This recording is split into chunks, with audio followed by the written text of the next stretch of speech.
இன்று நம்முடைய தியானத்திற்கென்று ஏசாயா 53:5 இதை வாசிக்க கேட்போம். நம்முடைய மீறுதல்களின் நிமித்தம் அவர் காயப்பட்டு, நம்முடைய அக்கிரமங்களின் நிமித்தம் அவர் நொறுக்கப்பட்டார். நமக்கு சமாதானத்தை உண்டு பண்ணும் ஆக்கினை அவர் மேல் வந்தது, அவருடைய தழும்புகளால் குணமாகிறோம். ஏசாயா தீர்க்கதரிசியின் புஸ்தகம் 53ஆம் அதிகாரம் முழுவதிலும் இந்த கேள்விக்குத்தான் நாம் பதிலை காண்கிறோம்.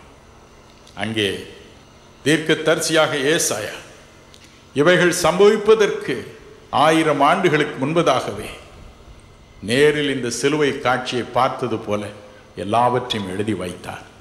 அவன் சொன்னான், அவர் நொறுக்கப்பட்டார். இயேசு கிறிஸ்துவின் உடல் மாத்திரமல்ல, முதலாவது நொறுங்கியது அவருடைய இதயம்.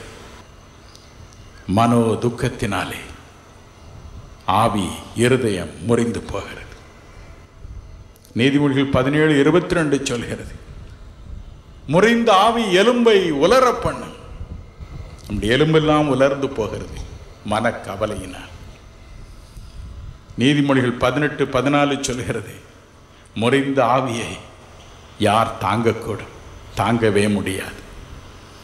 ஆகவேதான் மக்கள் தற்கொலை செய்து கொள்கிறார்கள். என்னுடைய வாலிப நாட்கள் முழுவதையும் பாண்டியிலிருந்து 23 கிலோமீட்டர் தூரத்தில் உள்ள கடலூர் என்ற பட்டினத்தில் தான் நான் கழித்து வந்தேன். கடலூரில் எனக்கு 20 வயது நிரம்பிய பொழுது பிஎஸ்சி பட்டப்படிப்பை படித்து அதில் தோல்வியுற்ற பிறகு வாழ்க்கை எனக்கு வெறுத்தது. நானும் என் தகப்பனாருக்கு ஒரு ஆசீர்வாதமாய் இராமல் இப்படி பாரமுள்ளவனாய் இருக்கிறேனே என்ற எண்ணம் என்னை வாட்டி வதைத்தது. வாழ்வதை விட சாவதே நல்லது என்று எண்ணினேன். என் வீட்டை விட்டு வெளியே வந்தேன். 12 மணிக்கு சரியாக ஒரு ரயில் அந்த வழியே செல்லும். அதில் விழுந்து உயிரை மாய்த்து கொள்ளலாம் என்று எண்ணிக்கொண்டேன். என் இருதயத்தை கல்லாக்கி கொண்டே நடு தெருவில் அழுது கொண்டே போனேன். வழியில் என் சித்தப்பாண்டைய வீடு இருக்கிறது. அவர் இறைவனை அறிந்தவர், அன்புடையவர், போலீஸ் இலாக்காவில் வேலை பார்த்தவர். அவரை சந்தித்தேன். வழக்கம் போல அன்போடு என்னை வரவேற்றார். என் உள்ளத்தின் எண்ணம் அவருக்கு தெரியாது, என் திட்டம் அவருக்கு தெரியாது. அன்போடு பேசினார். அன்று எப்பொழுதும் இயேசுவின் அன்பை பற்றி பேசும் அவர் அன்று சிலுவையில் இயேசுப்பட்ட பாடுகளை பற்றி 1 மணி நேரம் பேசினார்.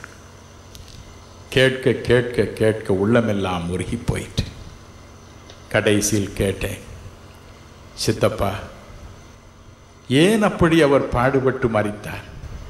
அவர் சொன்னார், தம்பி, உனக்காக.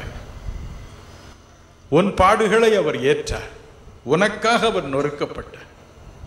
நான் கேட்டேன், சித்தப்பா, நான் பிஎஸ்சி திருப்பி படித்து பட்டம் பெற முடியுமா? எனக்கு உதவி செய்வாரா? உதவி செய்வார் என்று சொன்னார். எனக்கு வேலை கிடைக்குமா? வேலை தருவார் என்று சொன்னார். எங்க அம்மாவுக்கு சுகமா இருமா? இப்படி வலிப்பு நோய் வந்து வாட்டுது, இப்படி கூச்சல் போடுறாங்களே சித்தப்பா, சுகம் தருவார்.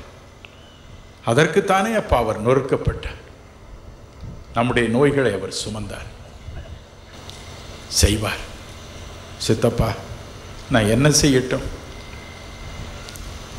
தம்பி, நீயே அவரிடத்தில் கேள். என் இருதயத்தை எனக்கு காட்டும் என்று கேள்.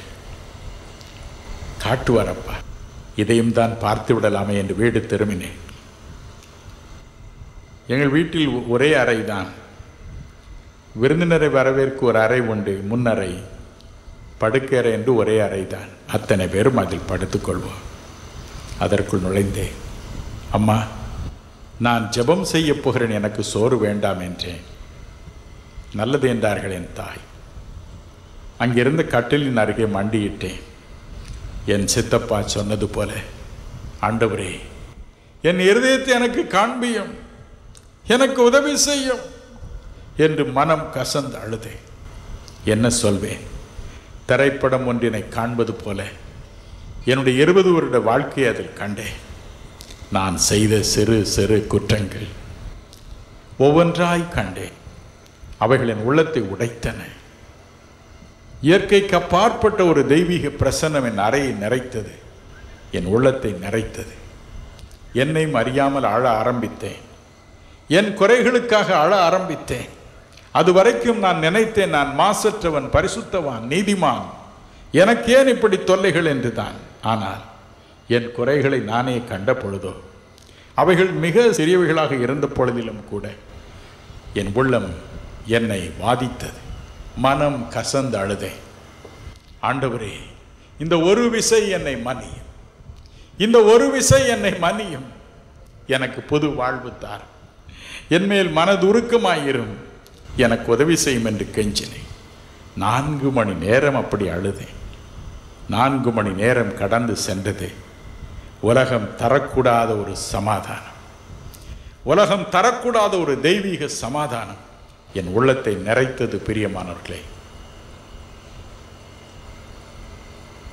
அந்த சமாதானம் 44 வருடங்கள் ஆகியும் என்னை விட்டு போகவில்லை. என் வாழ்க்கை மாறியது.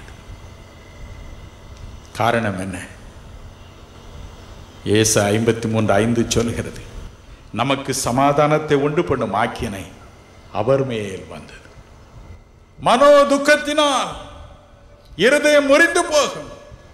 ஆனால் இயேசு கிறிஸ்துவின் காயங்களோ, இயேசு கிறிஸ்துவின் நொறுக்கப்பட்ட உடலோ, அவருடைய கையின் தொடுதலோ சமாதானத்தை தரும். வாழ்க்கையில் ஒரு திருப்பத்தை அன்று இயேசு எனக்கு கொடுத்தார். மனம் கலங்காதிருங்கள். ஹல்லேலூயா. என் அருமையான சகோதர சகோதரிகளே, கவலைப்படாதீர்கள். கர்த்தர் நிச்சயம் உங்களுக்கு நீதி நியாயம் செய்வார். உங்கள் காயங்களை கட்டுவார். உங்களை பலம் உள்ளவர்களாக்கி உயர்ந்த ஸ்தானங்களில் ஏறி வர பண்ணி உங்களை கனம் பண்ணுவார். அதுதான் ஆண்டவருக்கு உங்களை குறித்த அவருடைய விருப்பம். இப்பொழுதும் நம் அன்பு தகப்பனிடம் இயேசுவின் நாமத்தில் ஜெபம் செய்வோமா? இயேசப்பா, மது பிள்ளைகளை நினைத்தரலாம் சுவாமி, நினைத்தரலாம் சுவாமி. நீர் காயங்களை கட்டுகிற தேவனப்பா. மது பிள்ளைகளுடைய காயங்களை எல்லாம் கட்டும் சுவாமி. எல்லா வேதனைகளையும் நீக்கும். இனி சமாதானத்தை தார். குடும்பமாக சந்தோஷமாய் வாழட்டும் அப்பா. அப்பா, உமக்கு காணிக்கை கொடுத்து ஊழியத்தை தாங்கும் மது பிள்ளைகளை நினைத்தரலும். அவர்களுக்கு நல்ல வீட்டை கட்டித்தார சுவாமி. அருமையான வீட்டை கட்டித்தார். அவர் வீட்டை கட்டும், குடும்பத்தை கட்டும், சரீரத்தை கட்டும், ஆவியை கட்டும். எல்லா பக்கத்திலும் அவர்களுக்கு உறுதியான சமாதானமான வாழ்க்கையை தாரும். எல்லா பக்கத்திலும் அவர்களை கனம் பண்ணும். முது ஜீவன் அவர்களுக்குள் இறங்கி அவர்களை ஆசீர்வதிப்பதற்காக நன்றி. இயேசுவின் நாமத்தில் கெஞ்சுகிறோம். ஒரு புது திருப்பத்தையும் செழிப்பையும் சமாதானத்தையும் அவள் மீது இயேசுவின் நாமத்தில் வைத்து ஜெபிக்கிறோம். நல்ல பிதாவே, ஆமென். God bless you, my friends. God bless you.